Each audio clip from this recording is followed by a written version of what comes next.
sidang Nikmir hari ini yang mana divonis 4 tahun dan denda 1 M.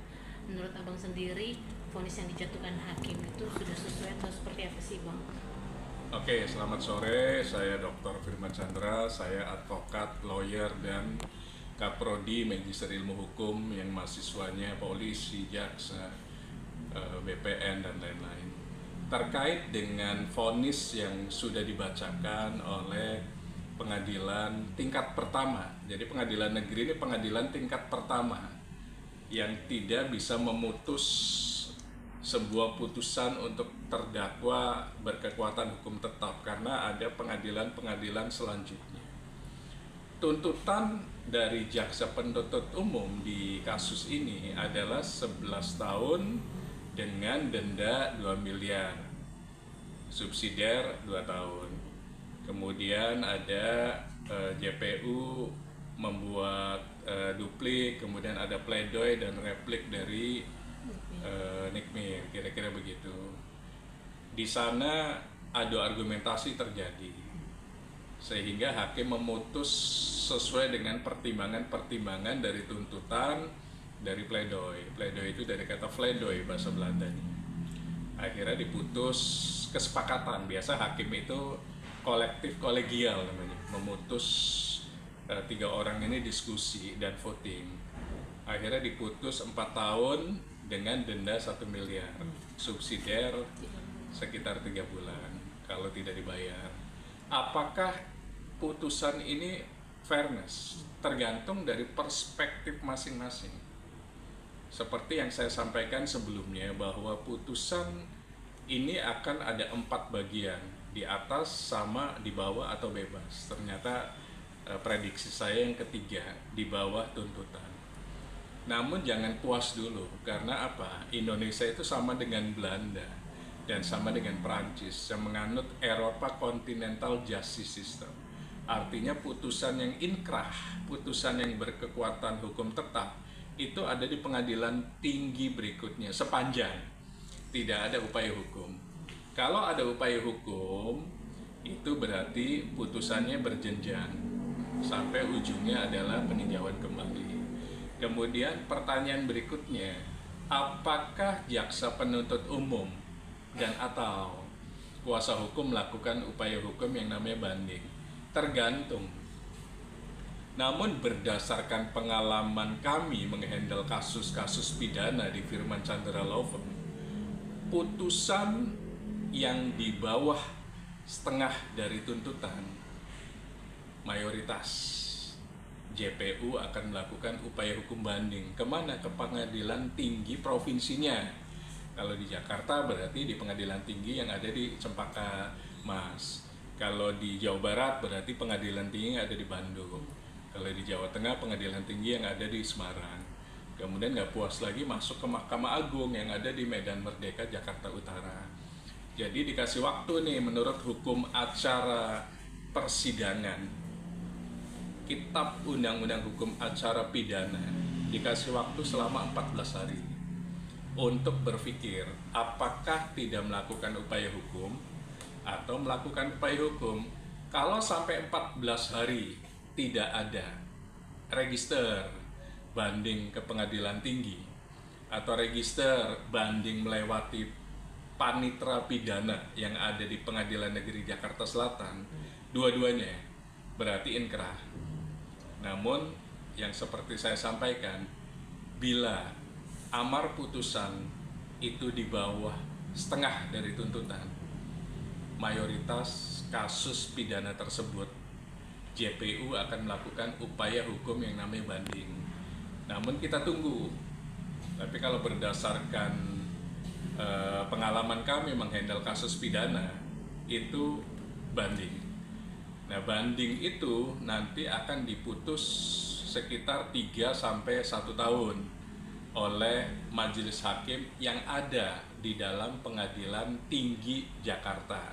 Ada 3 majelis hakim, ada panitera, kemudian ada berkas perkara di depan mejanya. Tapi ini persidangan tertutup, tidak diketahui oleh publik sidangnya bagaimana, kapan, dan lain-lain. Nanti putusannya itu akan ditunggu saja. Biasanya ada di IKOT. IKOT itu adalah sistem informasi terpadu yang online yang ada di Mahkamah Agung. Yang tahu siapa? Yang tahu cuma dua, jaksa penuntut umum dan kuasa hukumnya, karena mereka terintegrasi di IKOT sistemnya. Jadi kita tunggu 14 hari, namun berdasarkan pengalaman kami sebagai kuasa hukum, itu kemungkinan besar banding. Karena apa? Putusannya setengah di bawah tuntutan, kecuali putusannya misalnya 9 tahun, itu kemungkinan tidak banding. Tapi kalau putusannya di bawah setengahnya, 10 atau 11 jadi 5, itu pasti banding, apalagi di bawah itu. Jadi kita tunggu saja yang terbaik bagaimana, tunggu dari pihak JPU dan atau kuasa hukumnya. Bisa jadi kuasa hukumnya duluan juga, bisa jadi. Tapi kalau JPU, kalau di bawah setengah, mayoritas banding. Artinya belum sah keputusan hakim hari ini? Belum inkrah. Inkrah itu adalah final and binding dan berkekuatan hukum tetap. Kalau sudah berkekuatan hukum tetap, tempat dari terdakwa itu pindah ke lapas, bukan di rutan lagi. Dan status dari terdakwa menjadi terpidana atau napi. Nah, itu berbeda.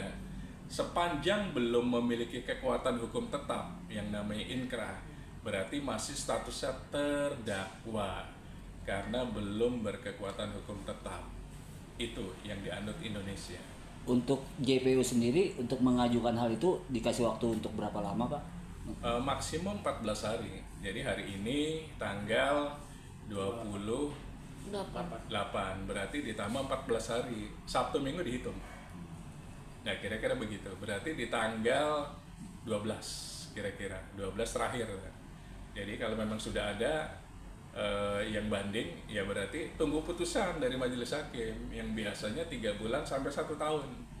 Jadi terdakwa akan ada di dalam rutan saja selama 1 tahun itu. Artinya ini sudah tidak wewenang PN Selatan lagi ya? Sudah selesai. Sudah selesai. Kewenangan tingkat pertama yang namanya Pengadilan Negeri Jakarta Selatan itu sudah selesai. Kalau banding berarti kewenangan untuk memutus kasus pidana tersebut itu ada di hakim banding yang ada di Pengadilan Tinggi DKI Jakarta.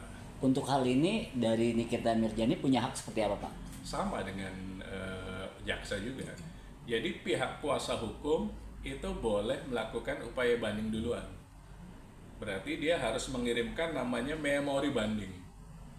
Memori banding kepada Pengadilan Negeri Jakarta Selatan untuk disampaikan ke Pengadilan Tinggi. Kemudian nanti jaksa bikin kontra memori banding. Atau kebalikannya, misalnya jaksa penuntut umum dulu register, kemudian kirimkan memori banding.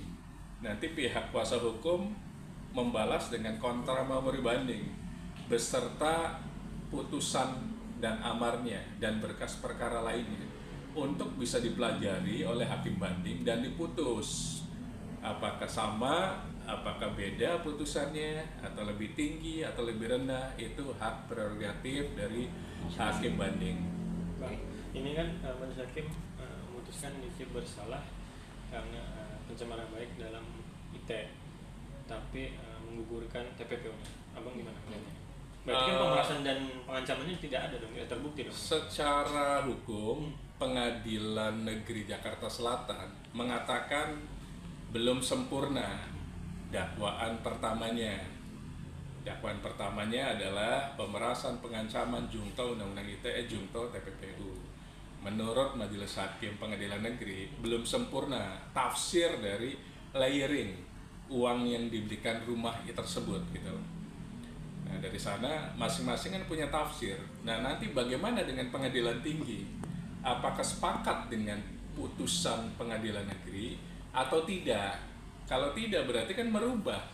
Ini namanya uji materi, pengujian peraturan perundang-undangan. Karena putusan majelis hakim itu membentuk undang-undang baru sebenarnya.